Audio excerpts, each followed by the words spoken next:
the voice of climbers. So we are here at the Rockmaster 2025. Thank you very much, Janja, for being with us on Climbing Radio. No problem. So yesterday evening there was the dual competition, and today there will be the bouldering competition. You have just done the warm-up. How did you feel? I felt great. I think the boulders were super nice. I hope they won't be changing them too much, because the route setters still have an option to change. Okay. So I hope they stay the same. But I enjoyed. It's a different format than normal World Cup, so it's I feel like not a serious competition, but it's more fun. But I enjoyed today in the morning, and let's see what happens in the evening. Okay. Taking into account route setting, we've seen all the route setters outside right now doing their job. In general, what likes you the most about route setting, and what upsets you the most in general? What upsets me the most is probably climbs that are too easy. Okay. That probably always upsets me the most, because then you're training for so many years, and then with the route setting, if it's too easy, you cannot show what you're training for, and then little mistakes can put you off the first place or off the podium. So I don't really like this kind of competitions.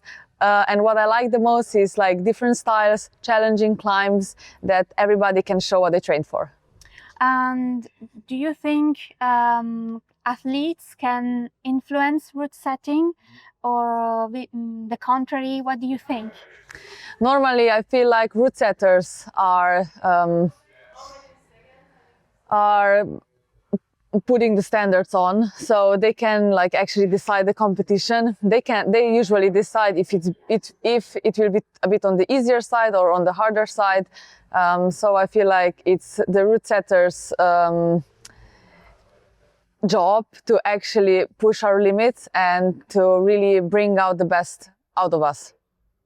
Okay, and sometimes during bouldering finals, we see you like just sometimes when you're not flashing the boulders, you look like a little bit lost. Is it like a way to make the competition more exciting, or what's happening in those moments? What's in your mind?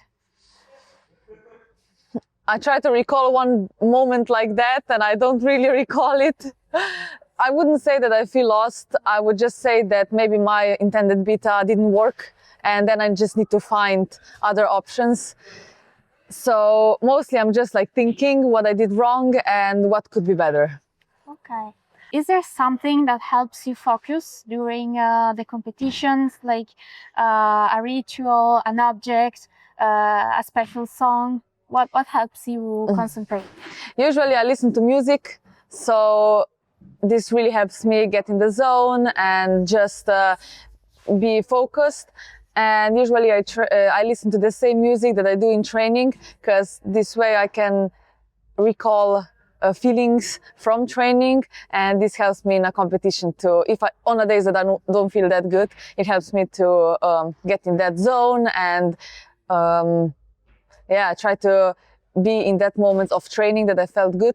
So then I maybe in a competition feel better. Okay. And among your climbing abilities, is there one quality, one skill that makes you most proud of yourself, that you are most proud of? Good question. I don't know. I'm so much into climbing that I don't really have like time to do other things. But what I like to do is actually cooking. I really like to do that, and I enjoy trying out new recipes or just like trying to experiment myself. And maybe I'm just not proud, but I'm just happy that I have also something outside of climbing, because climbing is like my whole life. And even if I'm not climbing, I do other obligations related to climbing, of course. But maybe cooking is one thing that I really enjoy to do. Okay, well, nice to know. And maybe a fun question, I don't know. Would you like to take part in an event? Maybe not an official competition, just for fun, I don't know, where men and women compete together? Yeah, of course, it would be fun to try. But for sure, it shouldn't be like a World Cup competition, but a fun competition where we all like climb together in a way that feels like a jam session. So like we did today actually for like warm-up practice boulders. So just climbing together and enjoying, that would be fun to do. Okay, but no official competition. Yeah, because I feel like it's always like a lose-lose situation. In this way, because if I actually won, people would say it was because of the route setting, and if I lose, people would say we always knew it, she's not as strong. So because climbing is such a beautiful sport that there are so many different styles, so many different techniques that sometimes it suits women more, sometimes it suits men more, and we can all benefit from each other. So I don't want to ruin that as well, but also I'm a woman, so I like to compete in women's category. Okay. But climbing somehow helps reduce gender differences. That's true. itself. I think like among all the sports in the world, I think climbing like gap between men and women is really close. Okay.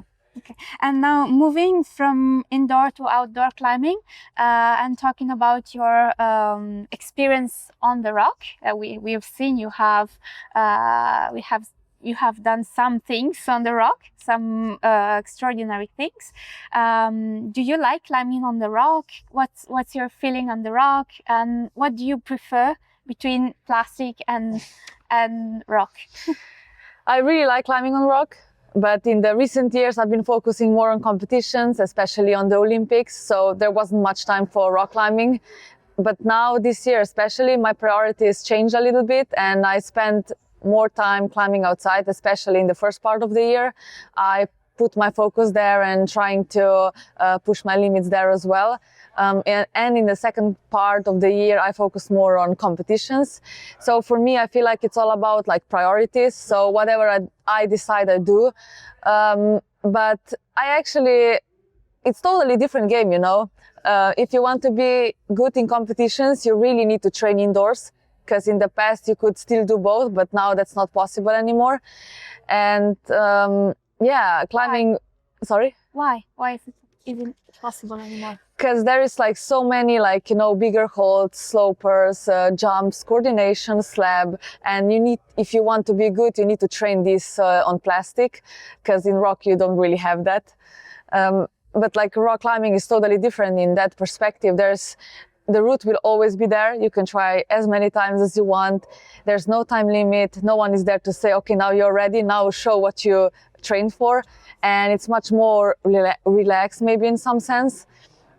So I do enjoy both, but still in my heart, I feel like I'm a competitor, because ever since I was a kid, I feel like people were raising me into a competitor.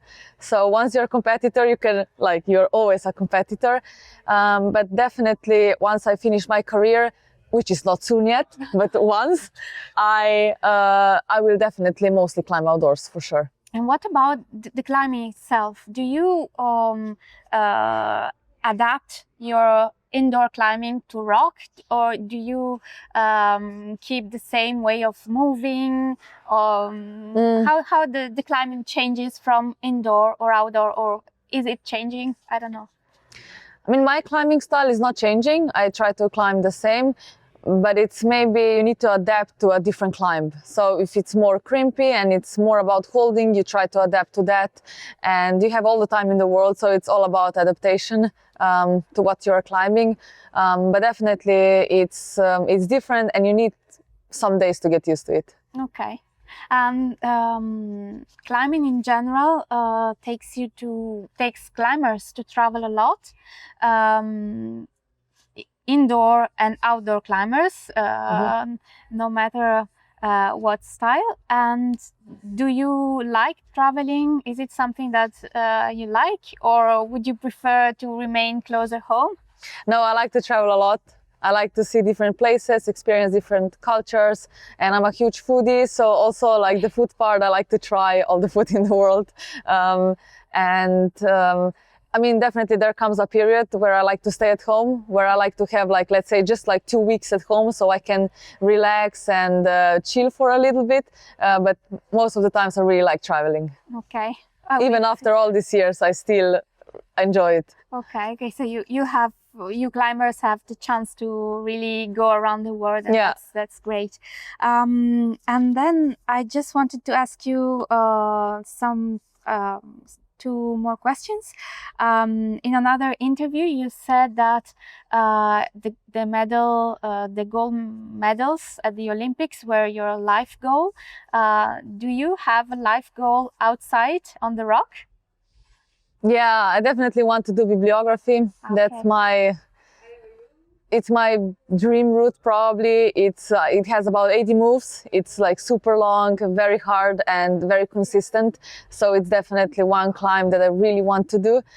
And in bouldering, probably I don't have anything specific. There's like so many places in the world that I want to be, that I want to climb, like rocklands I've never been and I really want to go. So it's like just visiting different places and trying to climb. Okay. And finally, we are here in Arco, and we know that Excalibur is very close. Do you think you're going to have a look at the route? Maybe. Excalibur is actually the closest 9B plus to Slovenia.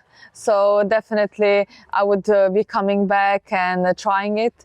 But I'm not like super psyched about it, but definitely as it is the closest one, I will be back and try to send it. Were you not excited?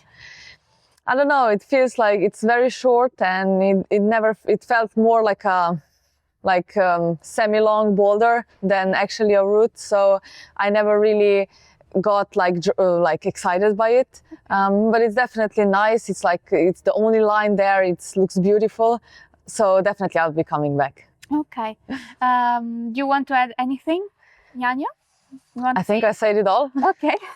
So good luck for tonight, and thank you very much for this interview. Thank you, no problem. The voice of climbers.